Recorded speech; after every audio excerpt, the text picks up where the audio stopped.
இந்த முறையாவது சீக்கிரமாக போய் எழுதுங்க. இதுதான் கடைசி சந்தர்ப்பம்னு மனசில் நினச்சிக்கோங்க. இன்னைக்கு ஒரு நாள் மட்டும் அக்கம் பக்கம் எது நடந்தாலும் ஆஃபீஸுக்கு போகிற வழியை மட்டும் பாருங்க என அடுக்கிக் கொண்டே போனாள் மனைவி சாருமதி. சாரு, ப்ளீஸ் கொஞ்சம் மூச்சு விடேன். மற்றவங்களுக்கு உதவ வேணான்னு சொல்கிற ஒரே ஆள் நீயாகத்தான் இருப்பான் என்று கூறினான் மத்திய அரசின் பாதுகாப்புத்துறை அலுவலகத்தில் வேலை பார்க்கும் திரு வெங்கடம். உங்களை உதவ வேண்டாம்னு யாருமே சொல்லலை. உங்களை விட்டா வேற யாருமே இல்லைங்கிற நினப்பை மட்டும்தான் விட்டுடுங்கன்னு சொல்கிறேன்.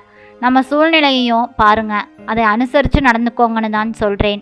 சாருமதியும் நல்லவள் தான். அவள் குடும்ப சூழ்நிலையோ அப்படிதான்.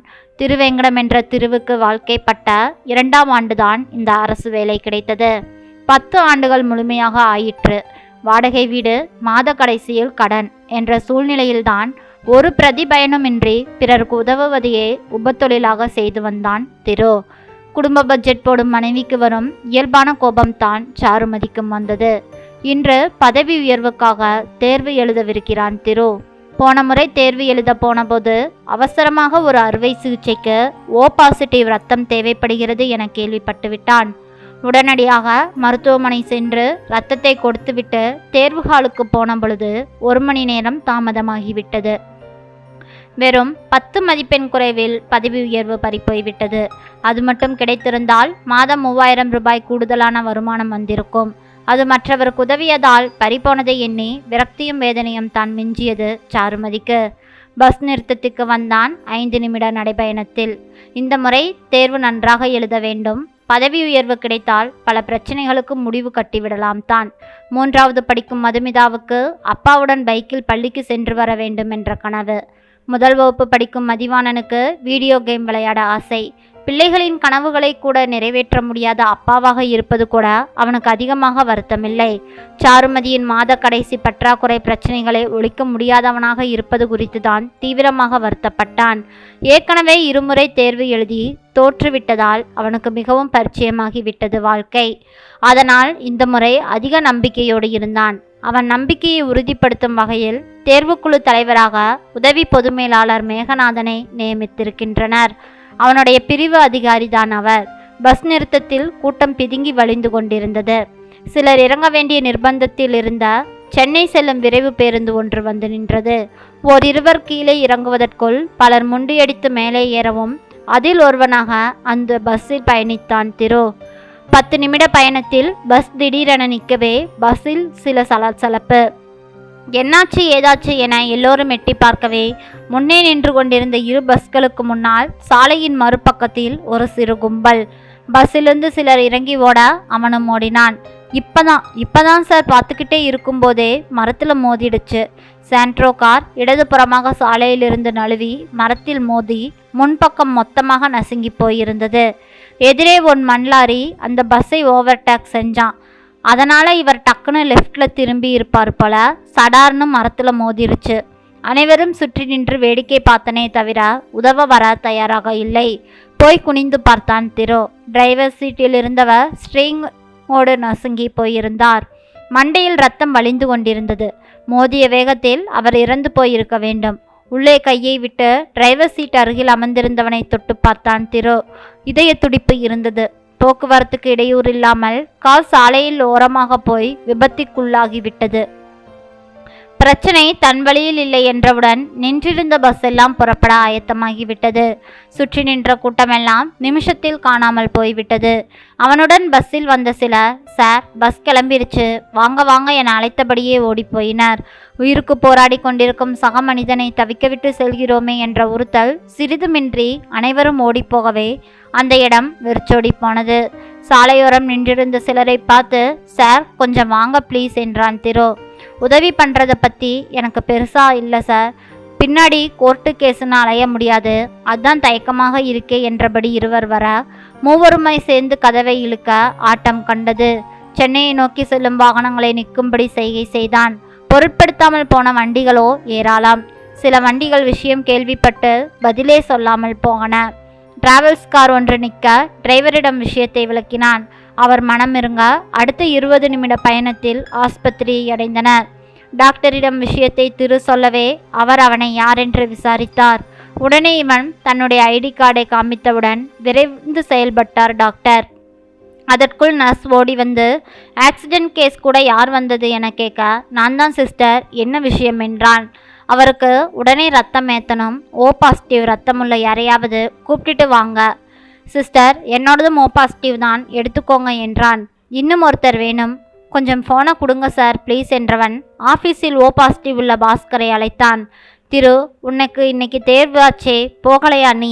இல்லை, அப்புறமா பார்த்துக்கலாம், நீ முதல் உடனே கிளம்பி மருத்துவமனைக்கு வா என்றவன் ஹாஸ்பிட்டல் முகவரியை அனுப்பி வைத்தான். எல்லாம் முடிந்து வெளியே வரவே மதியமாகி போய்விட்டது. அடிபட்டவர் பிழைத்து கொண்டது மனதுக்கு நிறைவாக இருந்தது. மனசு கேட்காமல் தான் சென்று பார்த்தான். தேர்வு ஹாலில் ஒருவரும் இல்லை. மேகநாதனை பார்க்கலாமா என யோசித்தான். பிழைக்க தெரியாதவனா இருக்கிறியே என சத்தம் போடுவார். சாருவிடம் என்ன சொல்லி சமாதானப்படுத்துவது என்பதுதான் இப்போது அவனுக்கு பெரும் கவலையாக இருந்தது. தேர்வு எழுதவில்லை என்றால் அவளால் நிச்சயம் பொறுத்து கொள்ளவே முடியாது. அவளின் கோபத்தை எதிர்கொள்ளவும் தனக்கு தைரியமில்லை. யோசித்தபடியாகவே வந்தான். வேலை நாட்களில் மாலை 4:30 மணிக்கெல்லாம் அவனை வீட்டில் பார்ப்பது அபூர்வம். சாருவுக்கு சந்தோஷமாகிவிட்டது. அப்பாடா, என்ன அதிசயம், நேரமே வந்திருக்கீங்களே, நல்லா எழுதுனீங்களா? நல்லா தான் எழுதியிருக்கேன், முகம் பார்க்காமல் சொன்னான். என்ன ரொம்ப டல்லாக இருக்கீங்க, என்ன விஷயம் சாருக்கு என கேட்டால், ஒன்றுமில்லம்மா, கொஞ்சம் டயர்டாக இருக்குது, அவ்வளவுதான். சரிங்க, கவலைப்படாதீங்க, இந்த முறை நீங்கள் நிச்சயமாக ஜெயிச்சிருவீங்க. இரவு உறக்கம் முழுவதும் அவனுக்கு வரவில்லை. தன்னுடைய நினைவுகளை எல்லாம் யோசித்து பார்த்தான். அவளுடைய நம்பிக்கையை அவனை உறுத்தியது. அவளுக்கு உண்மையை தெரிய தேர்ந்தால் தேர்வு எழுதவில்லை என்பதை விட தான் ஏமாற்றப்பட்டதை தாங்கிக் கொள்ளவே முடியாதே. யோசித்தபடியே வெகு நேரம் கழித்து உறங்கி போனான். எங்க எழுந்துருங்க, உலுக்கினாள் சாரு. உங்களை தேடி யாரோ வந்திருக்காங்க. கடிகாரத்தை பார்த்தான். காலை 7 மணி. யாரோ காரில் வந்திருக்காங்கப்பா. காதில் கிசுகிசுத்தாள் மதுமிதா. மேகநாதனும் அவர் மனைவியும் வந்திருந்தார்கள். Good morning sir. நீங்களா? எங்க வீட்டுக்கா? பரபரத்தான். அவளுக்கு சாருமதிக்கு அறிமுகப்படுத்தினாள். நீ உண்மையிலேயே தெய்வம்பா. இருவரும் கை குவித்து அவனை கும்பிட்டனர். பதறிப்போனான் திரு. சார், நான் செஞ்சதெல்லாம் சாதாரண விஷயம். இதுக்கு போய், இது உன்னோட பெரிய மனசுப்பா. நீ தேர்வு எழுத வராம எங்கேயோ போயிட்டேன்னு திட்டிக்கிட்டு இருந்தேன். ஆனால் விதி எப்படி விளையாடி இருக்கு பார்த்தியா? சாருவை ஓரக்கண்ணால் பார்த்தான் திரு. சாருவின் கண்களில் கண்ணீர். மேகநாதனின் மனைவியோ சாருவின் கன்னத்தை பிடித்தபடியே, அம்மா, நாங்கள் தவமிருந்து பெற்ற ஒரே பிள்ளைமா அவன். அவனோட உசுருக்கு ஆபத்துன்னு தெரிஞ்சோம் உன் கணவர் தான் அவனை ஆஸ்பத்திரியில் சேர்த்து காப்பாற்றிருக்காரு. நீ 7 பிறவியும் மகராசியாக இருப்பாய் மகளே என உணர்ச்சி பெருக்கோடு ஆசீர்வதித்தார். திரு, தப்பாக நினச்சிக்காத, இதை பிரதிபகாரமாக செய்கிறதா நினச்சிக்காத. நீ செஞ்ச உதவிக்கு கைமாறா நான் எது செஞ்சாலும் போதாது இந்த ஜென்மத்தில். உன் குழந்தைகள் என்னோட பேரப்பிள்ளைகள் மாதிரி. அவங்களுக்கு ஏதாச்சும் செய்யணும்னு தோணுச்சு. வித் யுவர் பெர்மிஷன் இங்கே வாமா என மதுமிதாவை அழைத்து அவள் கையில் ஒரு கவரை திணித்தார். சார், இதெல்லாம் வேண்டாம் சார். இல்லைம்மா சாருமதி, என்ன உன் அப்பாவா நினச்சிக்கோ. அடிக்கடி என் வீட்டுக்கு வாங்க. காஃபி சாப்பிடாம கிளம்புறீங்களே சார் என்றாள் சாருமதி. இப்போ வேண்டாமா, என் மகனுக்கு சரியாகட்டும். இன்னொரு நாள் பையனோட வந்து உங்கள் வீட்டில் விருந்தே சாப்பிட்டு போகிறோம். வரட்டுமாமா என்றபடியே கிளம்பினார் மேகநாதன். ஏமாற்றம், கோபம், பெருமிதம் எல்லாம் கலந்த உணர்ச்சிகளோடு கண்கள் கலங்கவே தன் கணவனை பார்த்தாள் சாருமதி. சாரி சாரோ, நான் தேர்வு எழுதலைன்னு சொன்னால் நீ ரொம்ப வருத்தப்படுவேன்னு தான் மறைச்சிட்டேன். பரவாயில்லைங்க, ஒரு உயிரை காப்பாற்றிருக்கீங்க, அதுதான் பெரிய விஷயம். இதோ மனசார வாழ்த்தினாங்களே அவங்க, அதுவே போதும் என்றபடி மதுவிடம் இருந்த கவரை வாங்கி பிரித்தாள். அட கடவுளே, என்னங்க இது? திக்குமுக்காடி போனாள் சாரு. அதை வாங்கி பார்த்தான் திரு. 2 லட்சம் ரூபாய்க்கான காசோலை. மை காட், என்ன ஆச்சு அவருக்கு? நெருப்பை தொட்டவன் மாதிரி பதறிப்போனான். சாரு, இது நமக்கு வேண்டாம், அவர்கிட்டயே கொடுத்துடலாம். என்ன சொல்ற என்றான். சிறிது நேரம் யோசித்த சாரு பின் வேண்டாம் என்றவள், இப்பவாவது நான் சொல்றதிங்க கேட்டே ஆகணும் என்றாள். 1 வாரம் கழித்து மேகநாதன் வங்கிக்கு சென்று திருவுக்கு கொடுத்த 2 லட்சம் ரூபாய் எடுக்கப்பட்டிருக்கிறதா என்று பார்த்தார். 4 நாட்களுக்கு முன்தான் எடுக்கப்பட்டிருக்கிறது. மனம் நிறைந்து போனார், ஆறுதல் அடைந்தார். திரு செய்த பேருதவிக்கு ஈடாக இல்லை என்றாலும் பதிலுக்கு கொஞ்சமாவது செய்த திருப்தியுடன் வீட்டுக்கு சென்றார். அன்றைய கடிதங்களை எல்லாம் பிரித்து பார்த்து கொண்டிருக்கையிலே அதில் ஒரு கடிதம் அவர் கவனத்தை ஈர்க்கவே பிரித்தார். அன்புடையே, எங்கள் அமைப்புக்கு உதவி வரும் திருவும் அவர் மனைவி சாருமதியும் வந்திருந்தார்கள். அவர்கள் நீங்கள் அமைப்புக்கு கொடுத்து உதவியதாக கூறி 2 லட்சம் ரூபாயை எங்களிடம் அளித்தனர். தான் உதவுவது கூட பிறருக்கு தெரியக்கூடாது என்று எண்ணும் தங்களை போன்றவர்களின் மூலம் தான் எங்களை போன்ற ஆதரவற்றவர்களையும் கைவிடப்பட்டவர்களையும் இறைவன் கைவிட்டு விடவில்லை என்பதை உணர்கிறோம். தங்கள் அன்பையும் ஆசீர்வாதத்தையும் என்றுமே வேண்டுகிறோம். மிகவும் நன்றி. இப்படிக்கு நிர்வாகி உதவும் நெஞ்சங்கள். கடிதத்தின் மீது 2 சொட்டு கண்ணீர் பட்டென்று விழுந்து தெரித்தது. அப்பொழுதுதான் அவருக்கு திருவின் மனதும் அவர்களுடைய பேருதவியும் கண்முன் வந்து சென்றது. நண்பர்களே, இந்த அவசர உலகத்தில் தனக்கென போகும் போக்கில்தான் நாம் எல்லோருமே பயணித்து கொண்டிருக்கிறோம். திருவை போல் சில மனிதர்கள் இருப்பது அபூர்வம்தான். அவர்கள் உதவினாலும் அவர்களின் நல்ல மனதை நாம் பாராட்டாமல், பாரு எப்படி உதவி செய்கிறான் என நாம் அவர்களை கேலியும் கிண்டலும் தான் செய்கிறோம்.